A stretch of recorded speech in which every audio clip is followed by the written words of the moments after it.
ವಾಲ್ಮೀಕಿ ನಿಗಮದ 187 ಕೋಟಿ ಹಗರಣಕ್ಕೆ ಸಂಬಂಧಪಟ್ಟಂತೆ ಈಗಾಗಲೇ ತನಿಖೆಯನ್ನ ಇಡಿ ಅಧಿಕಾರಿಗಳು ಚುರುಕುಗೊಳಿಸಿದ್ದಾರೆ. ಹಲವು ಆಯಾಮದಲ್ಲಿ ತನಿಖೆಯನ್ನ ಮಾಡ್ತಾ ಇದ್ದಾರೆ. ಇಡಿ ಬಂಧನದ ಭೀತಿಯಲ್ಲಿ ಶಾಸಕ ಬಸನಗೌಡ ದದ್ದಲ್ ಇರೋದಂತೂ ಬಹಳ ಸ್ಪಷ್ಟ. ಬಸನಗೌಡ ದದ್ದಲ್ಗಾಗಿ ಇಡಿ ಅಧಿಕಾರಿಗಳು ಶೋಧ ಕಾರ್ಯವನ್ನ ಮುಂದುವರಿಸಿದ್ದಾರೆ. ಈ ಮಧ್ಯೆ ರಾಯಚೂರಿನಿಂದ ಕಾರಿನಲ್ಲಿ ಬಸನಗೌಡ ದದ್ದಲ್ ಕಾಲ್ಕಿತ್ತ ಬಗ್ಗೆ ಕೂಡ ಮಾಹಿತಿ ಲಭ್ಯ ಆಗ್ತಾ ಇದೆ. ಆಪ್ತರ ಜೊತೆಗೆ ಮಂತ್ರಾಲಯ ರಸ್ತೆ ಮಾರ್ಗವಾಗಿ ಪ್ರಯಾಣವನ್ನ ಬೆಳೆಸಿದ್ದಾರೆ. ಬಂಧನ ಭೀತಿಯಲ್ಲಿರುವಂತಹ ದದ್ದಲ್ ಬೆಂಗಳೂರು ಕಡೆಗೆ ಹೋಗ್ತಾ ಇದ್ದಾರಾ? ಬೆಂಗಳೂರು ಹಾಗೂ ರಾಯಚೂರಿನಲ್ಲಿ ಇಡಿ ಅಧಿಕಾರಿಗಳು ಸರ್ಚ್ ಆಪರೇಷನ್ ಅನ್ನ ಬಸನಗೌಡ ದದ್ದಲ್ರನ್ನ ವಶಕ್ಕೆ ಪಡೆಯುವ ನಿಟ್ಟಿನಲ್ಲಿ ಮಾಡ್ತಾ ಇದ್ರು. ಅಟ್ಲೀಸ್ಟ್ ನೋಟಿಸ್ ಅನ್ನ ಕೊಟ್ಟು ಎನ್ಕ್ವೈರಿಗೆ ಹಾಜರಾಗಿ ಅಂತ ಹೇಳಿದ್ರು, ಎನ್ಕ್ವೈರಿಗೆ ಹಾಜರಾಗ್ತಾ ಇಲ್ಲ. ಆದ್ರೆ SIT ಅಧಿಕಾರಿಗಳು ಕರೆದ್ರೆ ಮಾತ್ರ ಅಲ್ಲಿ ಪ್ರತ್ಯಕ್ಷ ಆಗ್ತಾ ಇದ್ದಾರೆ. ಇದು ನಾನಾ ಅನುಮಾನಕ್ಕೆ ಕಾರಣ ಆಗ್ತಾ ಇದೆ. ಸೊ ಬಸನಗೌಡ ದದ್ದಲ್ ಅವರು ರಾಯಚೂರಿನಿಂದ ಬೆಂಗಳೂರು ಕಡೆಗೆ ಪ್ರಯಾಣ ಬೆಳೆಸ್ತಾ ಇದ್ದಾರಾ? ಯಾಕಿಂತ ಅಜ್ಞಾತವಾಸ, ಯಾಕಿಂತ ಕಳ್ಳಾಟ ಅನ್ನೋದು ಪ್ರಶ್ನೆ. ಒಂದ್ ಕಡೆಗೆ ಅವರ ಮಗನ ಹೆಸರಲ್ಲಿ ಖರೀದಿ ಮಾಡಿರುವಂತಹ ಭೂ ವ್ಯವಹಾರ ಏನಿದೆ ಅದು ಕೂಡ ಇವರಿಗೆ ಮಗ್ಗಲ ಮುಳ್ಳಾಗುವಂತಹ ಸಾಧ್ಯತೆ ಇದೆ.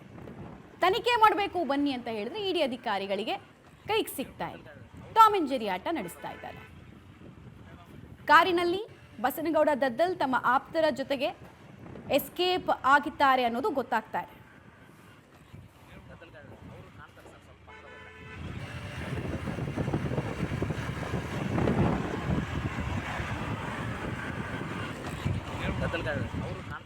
ಲಾ ಮೇಕರ್ ಒಬ್ರು, ಜನಪ್ರತಿನಿಧಿ ಒಬ್ರು ತನಿಖಾ ಸಂಸ್ಥೆಗೆ ಹೆದರಿ ಈ ರೀತಿ ಅಜ್ಞಾತವಾಸಕ್ಕೆ ಹೋಗ್ತಾ ಇರೋದು ವಿಪರ್ಯಾಸ.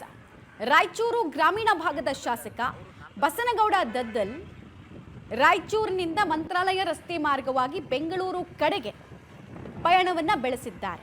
ಇಡಿ ಅಧಿಕಾರಿಗಳು ಕರೆದ್ರೆ ಬರ್ತಾ ಇಲ್ಲ, ಕೈಗೆ ಸಿಗ್ತಾ ಇಲ್ಲ. ಈ ರೀತಿ ಎಬ್ಸ್ಕಾಂಡ್ ಆಗ್ತಾ ಇರೋದು, ಕಳ್ಳಾಟ ನಡೆಸ್ತಾ ಇರೋದೆಲ್ಲ ನೋಡ್ತಾ ಇದ್ರೆ ದಾಲ್ ಮೇ ಕುಚ್ ಕಾಲಾ ಹೇ ಅನ್ಸೋದ್ರಲ್ಲಿ ಯಾವುದೇ ಅನುಮಾನ ಇಲ್ಲ. ನೋಡಿ, SIT ಅಧಿಕಾರಿಗಳು ಇವ್ರನ್ನ ಕರೆದ್ರೆ ಮಾತ್ರ ಈ ದೀಪಾವಳಿಗೆ, ಮೊದಲ ದೀಪಾವಳಿಗೆ ಮಾವನ್ ಮನೆಗೆ ಅಳಿಯ ಬರ್ತಾರಲ್ಲ, ಹಂಗ ಆರಾಮ್ಸೆ ರಾಜಾರೋಷವಾಗಿ ಬರ್ತಾರೆ. ಅದೇ ಇಡಿ ಅಧಿಕಾರಿಗಳು ಬನ್ನಿ ಇಲ್ಲೂ ಕೂಡ ವಿಚಾರಣೆಯನ್ನು ಎದುರಿಸಿ ಅಂತ ಕರೆದ್ರೆ ಬರ್ತಾ ಇಲ್ಲ. ಡೀಟೇಲ್ಸ್ ಕೊಡ್ತಾರೆ. ನೇರ ಸಂಪರ್ಕದಲ್ಲಿ ಜಾಯ್ನ್ ಆಗ್ತಿದ್ದಾರೆ ವಿಜಯ್. ಈ ಕಳ್ಳಾಟ ಯಾಕೆ ಅಂತ, ತಪ್ಪು ಮಾಡಿಲ್ಲ ಅಂತ ಹೇಳಿದ್ರೆ ತನಿಖೆಯನ್ನ ಎದುರಿಸಬಹುದು. ತನಿಖೆಗೆ ಹೆದರಿ ಈ ರೀತಿ ಕಳ್ಳಾಟವನ್ನ ಲಾ ಮೇಕರ್ ಮಾಡ್ತಾ ಇರೋದು ದುರಂತ.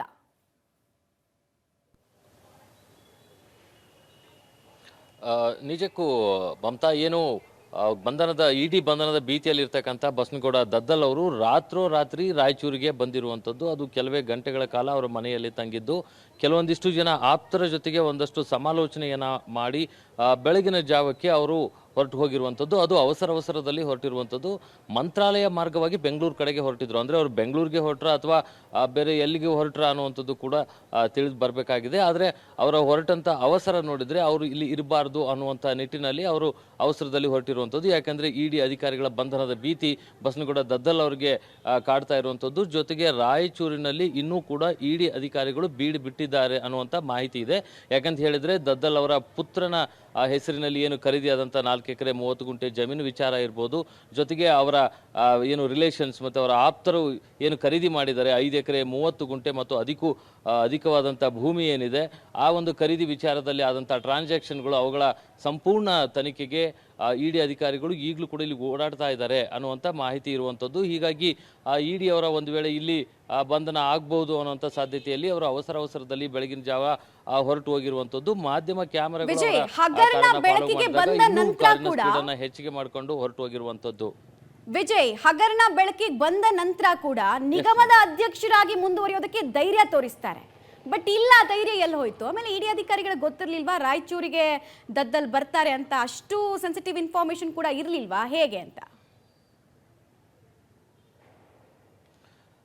ನಿಜಕ್ಕೂ ಮಮತಾ, ಏನು ದದ್ದಲ್ ಅವರು ಆರಂಭದಲ್ಲಿ ತುಂಬಾನೇ ಕಾನ್ಫಿಡೆಂಟ್ ಆಗಿ ಹೇಳ್ತಾ ಇದ್ರು, ನನ್ನ ಹಗರಣದಲ್ಲಿ ಎಳ್ಳಷ್ಟು ಕೂಡ ನನ್ನ ಪಾತ್ರ ಇಲ್ಲ, ಇದರಲ್ಲಿ ನಾನು ಸಿಲುಕಲಿಕ್ಕೆ ಸಾಧ್ಯ ಇಲ್ಲ ಅನ್ನುವಂಥ ರೀತಿಯಲ್ಲಿ ಮಾತನಾಡ್ತಾ ಇದ್ರು. ಯಾವಾಗ ಅವರ ಆಪ್ತರ ಹೆಸರುಗಳಲ್ಲಿ ಹಣ ವರ್ಗಾವಣೆಯ ವಿಚಾರಗಳು ಒಂದೊಂದಾಗಿ ಹೊರಬರ್ತಾ ಬಂತು, ಆಗ ಅವರಿಗೆ ಒಂದು ರೀತಿಯಾದಂಥ ಹೆದರಿಕೆ ಶುರುವಾಗಿರುವಂಥದ್ದು. ಅಂದರೆ ಇಡಿ ಬಂಧನದ ಭೀತಿ, ಜೊತೆಗೆ ಏನು ಇಡಿ ಅಧಿಕಾರಿಗಳು ದಾಳಿ ಮಾಡಿದ ಸಂದರ್ಭದಲ್ಲಿ ಕಲೆ ಹಾಕಿದಂತಹ ಮಹತ್ವದ ದಾಖಲೆಗಳೇನಿದೆ ಅದು ನಿಜಕ್ಕೂ ಕೂಡ ದದ್ದಲ್ ಅವರನ್ನು ಕಂಗೆಡಿಸಿರುವಂಥದ್ದು ಮತ್ತು ದದ್ದಲ್ ಅವರಿಗೆ ಮೊದಲಿದ್ದಂಥ ಧೈರ್ಯ ಅವರಲ್ಲಿ ಈಗ ಇಲ್ಲದಂತೆ ಮಾಡಿರುವಂಥದ್ದು. ಜೊತೆಗೆ ಇವರು ರಾತ್ರೋರಾತ್ರಿ ಬಂದಿರುವಂಥದ್ದು ಹೇಳುವಂಥದ್ದು. ಯಾಕೆಂದರೆ ದದ್ದಲ್ ಅವರು ನಿನ್ನೆಯಿಂದಲೂ ಕೂಡ ತಮ್ಮ ಮೊಬೈಲನ್ನು ಸ್ವಿಚ್ ಆಫ್ ಮಾಡ್ಕೊಂಡಿದ್ರು. ಹಾಗಾಗಿ ಎಲ್ಲೋ ಅಜ್ಞಾತ ಸ್ಥಳದಲ್ಲಿ ಇದ್ದಾರೆ ಅಂತಲೇ ಹೇಳಲಾಗ್ತಾ ಇತ್ತು. ಆದರೆ ಇವರು ರಾತ್ರೋರಾತ್ರಿ ರಾಯಚೂರಿಗೆ ಬಂದು ಬೆಳಗಿನ ಜಾವ ಹೊರಟೋಗಿರುವಂಥದ್ದು. ಅಂದರೆ ಇಡಿ ಅಧಿಕಾರಿಗಳು ಇವರನ್ನು ವಿಚಾರಣೆಗೆ ಕರೀತಾ ಇದ್ದಾರೆ. ಆದರೆ ಇವರು ಬಂಧನದ ಭೀತಿಯಲ್ಲಿ ಓಡಾಡ್ತಾ ಇರುವಂಥದ್ದು ಇಲ್ಲಿ ಸ್ಪಷ್ಟ ಆಗುತ್ತೆ ಮಮತಾ. ಧನ್ಯವಾದ ವಿಜಯ್ ತಮ್ಮ ಮಾಹಿತಿಗಾಗಿ.